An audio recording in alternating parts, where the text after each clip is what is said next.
Hey y'all, it's your girl Maria, the spiritual homegirl, and we're back in the kitchen to make one of my favorite dishes, which will be trumpet mushrooms in a red wine balsamic glaze sauce over some seasoned quinoa. So let's get started. Today's co-star is quinoa, seasoned with a bit of dill weed. You can't see it, but it's kind of in the back. Once I end up being done with the quinoa, then I'll fluff it and all the herbs will mix together. But I've also seasoned it with onion powder, garlic powder, and a tiny bit of veggie bouillon. So we have some other co-stars for today's dish. We have about 6 chopped or halved grape tomatoes. We have about a cup of orange bell peppers. We have about a 4th cup of chopped yellow, well, sliced I guess, yellow onion. And we have 6 cloves of chopped garlic. But this is the star of the show. We have organic king trumpet mushrooms. They are organic, and once we get these rinsed off, then we will slice these up as well. This is how it looks when you take it out of the package. It's so beautiful. But people ask, like, what do you rinse your vegetables in? I used to do apple cider vinegar water mix, but I realized that baking soda and water does the trick. I don't know the exact measurement. I just basically put, like, what's the best way to explain it? Like a maybe 1:6, 1:7 ratio. I just eye it, like I said, but you definitely can Google what works for you in terms of the proper recipe. But that's how I do mine. Y'all know I went to the culinary school with Grammy and them, so we really didn't have any recipes. We just, So I have covered the pan, a nonstick pan, with enough grapeseed oil to cover maybe the bottom. And I put it on medium heat, and I have put in my onions and garlic, and I'm going to saute that for about a minute or so, and then I'm going to add the peppers and mushrooms. So here we have the mushrooms. I seasoned it with onion powder, paprika, a tiny bit of cayenne, garlic powder, ground oregano, ground sage, and a little bit of thyme.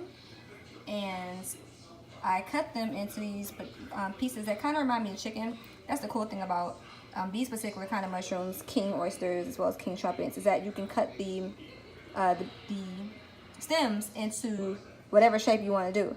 So I know sometimes you can cut them in rounds, make them like scallops, and then you can cut them in chunks like I did here. Because I used to make chicken in balsamic glaze and, raspberry glaze and things like that. So I've done different sauces with different meats, and this actually reminds me of chicken. So I thought it'd be fun to put like a little twist on the cuts this time. So these have been cooking on medium heat for about 7 minutes. You see the bits sticking. Don't trip on those if you have even if you have a non-stick pan, make sure it doesn't burn, because this will burn quick. If you have a regular pan like this, don't trip, because we're going to definitely get some of this up for our glaze, which we'll do in just a moment.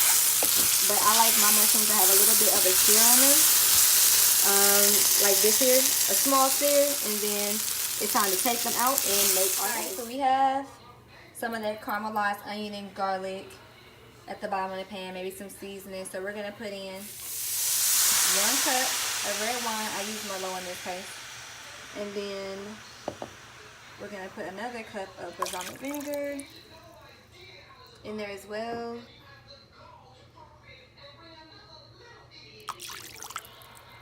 And then we're going to sprinkle in a little bit of brown sugar. I know some people have made glazes with honey. I've actually done a glaze with honey a few times, but I noticed it's not really good for the pan, at least for me. That's enough. I like to use brown sugar over white most times if I have it. I don't have my sucanat. I can't find sucanat. Sucanat is the GOAT.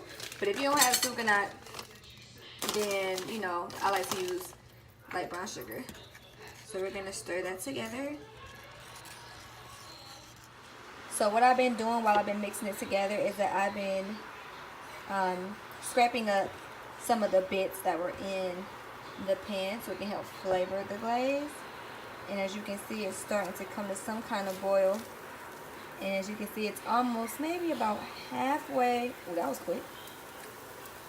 Halfway full. I'm going to turn this down and let it reduce to about half this amount, and then we'll be ready.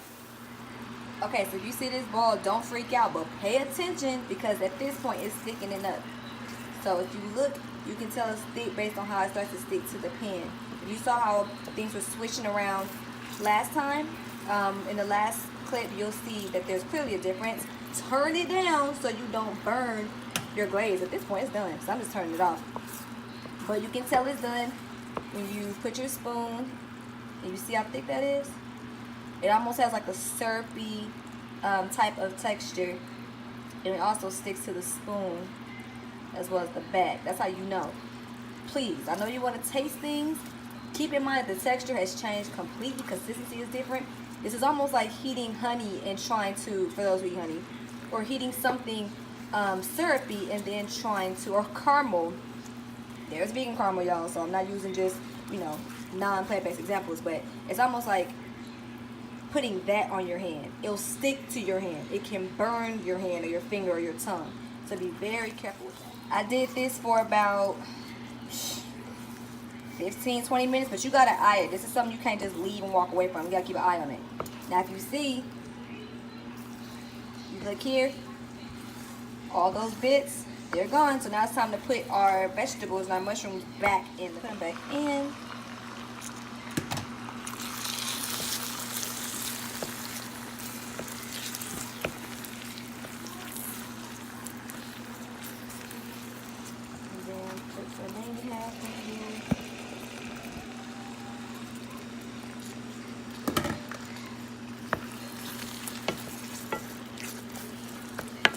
Now some people, they like theirs lightly glazed. I love balsamic glaze, so the more glazed the better.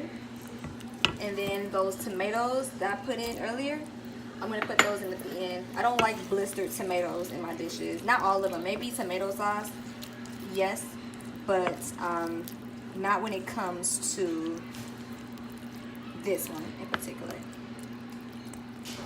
So there we go. Now the thing about this glaze is, even though this pan's a lot of glaze in the pan, we're gonna serve this over quinoa. So some of that glaze that appears to be too extra from the pan, that's gonna be absorbed by the quinoa. All right, guys, so here we have it. We have quinoa.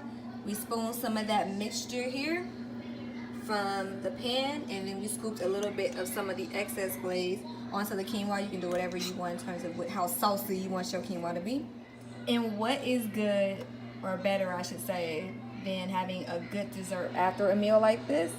And we have lychees here, strawberries here, and seeded grapes. So bon appetit.